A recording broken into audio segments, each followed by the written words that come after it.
और कोरोना पर मन की बात करने के लिए जो मेहमान हमारे साथ अब जुड़ने वाले हैं उनसे पहले आपको उनका परिचय करा देते हैं। हमारे साथ इस वक्त गौरव तिवारी जी सीधा लाइव जुड़ रहे हैं, जो कि मानसरोवर ग्लोबल यूनिवर्सिटी के सीईडी हैं। गौरव जी, बहुत बहुत स्वागत है आपका बंसल न्यूज़ पर।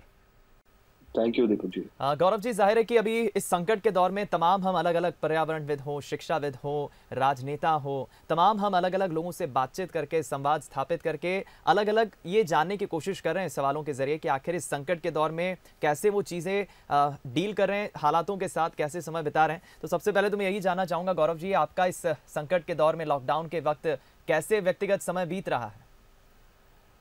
परिवार के साथ बहुत ज़्यादा समय बिताने का मौका मिल रहा है।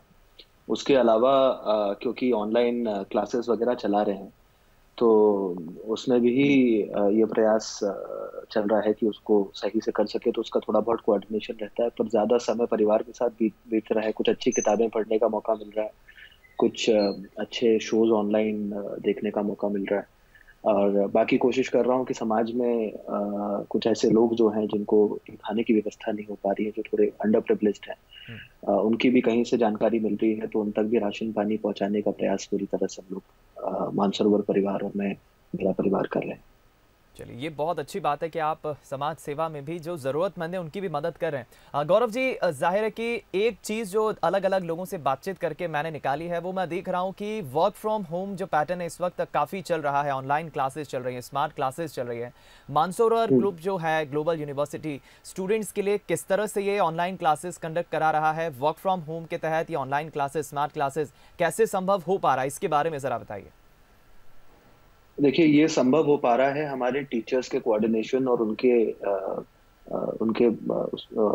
कमिटमेंट की वजह से। क्योंकि उन लोगों ने ही आगे आके बोला कि नहीं, हमको बच्चों का नुकसान नहीं होने देना है और हमको ये क्लासेस ऑर्गेनाइज करनी है। पहले जूम से कर रहे थे, फिर सेंट्रल गवर्नमेंट की एडवाइजरी आई, तो एक दूसरी ऐप है, उसको हमने अब इस्तेमाल करना चालू किया। एक फिक्स टाइम टेबल बना लिया है, 30-30 मिनट की क्लासेस बच्चों के लिए लगा रहे हैं। और मुझे लगता है कि बच्चे भी इस बात को अप्रिशिएट कर रहे हैं, क्योंकि ऑन एन एवरेज 87% अटेंडेंस हमको इसमें मिल पा रही है, जो कि एक गर्व की बात है। ये बहुत अच्छी बात है, अटेंडेंस भी काफ़ी अच्छी मिल रही है। इसमें कोई शक नहीं है गौरव जी कि एक जो फिजिकल हम क्लासेस अटेंड करते हैं वो उसकी बात अलग होती है, लेकिन चूंकि ये संकट का दौर है और इस संकट के दौर में भी आप ऑनलाइन क्लासेस कंडक्ट करवा रहे हैं, ऐसे में कितना कारगर, हेल्पफुल, यूजफुल आप देखते हैं और चैलेंजेस कितना देखते हैं आप इस ऑनलाइन क्लासेस में? कितना जोखिम है और कितना कारगर है? जोखिम इसलिए है कि एक एक वो जो क्लासरूम वाला जो फील है, जो फिजिकली आप जब क्लासरूम में प्रेजेंट होते हैं, हम्म। वो तो बिल्कुल नहीं हो पाता है। कौन सा बच्चा कितना अटेंटिव है, उतना पर्सनल अटेंशन शायद टीचर्स उस पर नहीं दे पाते। पर अब क्योंकि पूरे विश्व की व्यवस्था ऐसी है कि कोरोना वायरस के चलते, एक बड़ी महामारी के चलते कोई दूसरे उपायों को ढूंढना पड़ रहा है, इसलिए कुछ नहीं से कुछ सही सोच के इसको चलाया जा रहा है। जी। और गौरव जी, आने वाले वक्त में आप चैलेंजेस, चुनौतियां कैसे देखते हैं? क्योंकि हालात सामान्य कब होंगे ये तो किसी को नहीं पता, लेकिन तौर तरीकों में काम करने के काफ़ी बदलाव हम देख रहे हैं आने वाले हैं। वो आने वाले फ्यूचर को आप कैसे डील करने के लिए तैयार हैं? अपने आप को तैयार कर रहे हैं, मानसरोवर ग्रुप के स्टूडेंट्स को, फैकल्टीज़ को तैयार करा रहे हैं आने वाले फ्यूचर के लिए? देखिए, ये बात तो तय है कि कोरोना वायरस का कोई एग्जिट अभी दिख नहीं रहा है।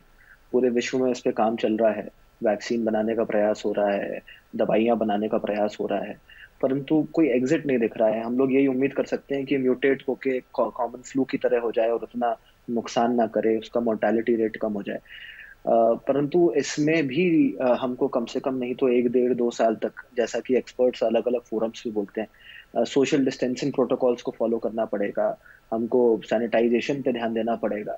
तो इन सब चीज़ों के लिए हमने इंस्टीट्यूशन में भी प्रोटोकॉल बनाए हैं। हम क्लासेस में नंबर ऑफ स्टूडेंट्स कम करेंगे। हम कोशिश करेंगे कि हमारे ऑफिसेज में भी बच्चे जब आते हैं किसी एडमिनिस्ट्रेटिव काम के लिए, तो वो अपॉइंटमेंट लेके आए, ताकि नंबर ऑफ स्टूडेंट्स वहाँ पे भी हम कंट्रोल कर सकें। और किसी भी तरह की public gathering apart from the classroom ना हो, इसकी भी हमको व्यवस्था करने की आवश्यकता है। इस पे हम काम कर रहे हैं और जल्दी ही हम आपको कुछ कारगर अपडेट इस बारे में दे पाएंगे। चलिए, बहुत अच्छी बात है ये। गौरव जी, ज़रूर मैं ये भी जानना चाहूँगा, मुझे पता चला कि मानसरोवर डेंटल कॉलेज जो है वो लोकल एडमिनिस्ट्रेशन को, जो है प्रशासन को सहयोग दे रहा है। किस तरह का सहयोग दे रहा है ये? प्रशासन ने मानसरोवर डेंटल कॉलेज को टेक ओवर किया था और वहाँ पे कोविड टेस्ट सेंटर बनाया हुआ है। और वैसे तो जेपी अस्पताल की और सरकार की ही मध्य प्रदेश सरकार की टीमें आके यहाँ पे टेस्टिंग करती है, परंतु हमारे भी कुछ लोग वहाँ पर ड्यूटी कर रहे हैं, और वो कैंपस में ही हॉस्टल्स में और वहाँ पे जो गेस्ट हाउसेस की व्यवस्था है वहाँ पे रुके हुए हैं। तो एक बहुत छोटा सा सहयोग हम दे रहे हैं, परंतु कोशिश कर रहे हैं कि जहाँ तक हो सके हम सरकार की मदद करें, और सरकार भी बहुत अच्छा काम कर रही है। मुझे उम्मीद है कि बहुत अच्छा रिजल्ट देखने को मिलेगा।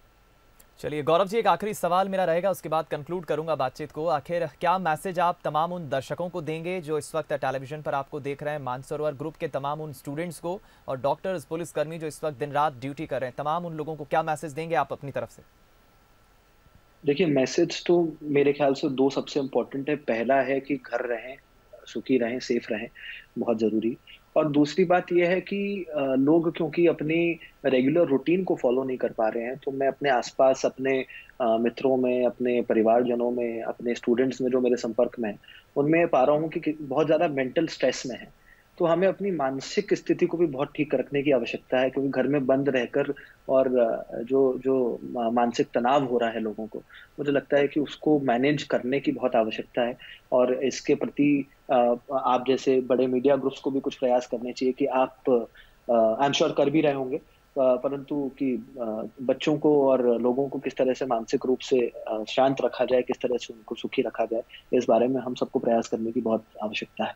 बिल्कुल गौरव जी, बंसल ग्रुप भी लगातार लोगों को अवेयर कर रहा है। एक एक आखिरी सवाल और है मेरा, यहाँ पर सरकार जो है लगातार अपील कर रही कि ऐसे ज़रूरतमंद लोग इस वक्त काफ़ी मुसीबत में है, मजदूर लोग काफ़ी परेशान हैं, चूँकि वो मदद की जो है दरख्वास्त रखते हैं। ऐसे में आने वाले वक्त के लिए अब मानसरोवर ग्रुप किस तरह से प्रशासन को या फिर ज़रूरतमंदों को, गरीब लोगों को जो जो मदद की आस लगाए बैठे हैं, उन्हें उनके लिए कुछ सोचता है मानसरोवर ग्रुप?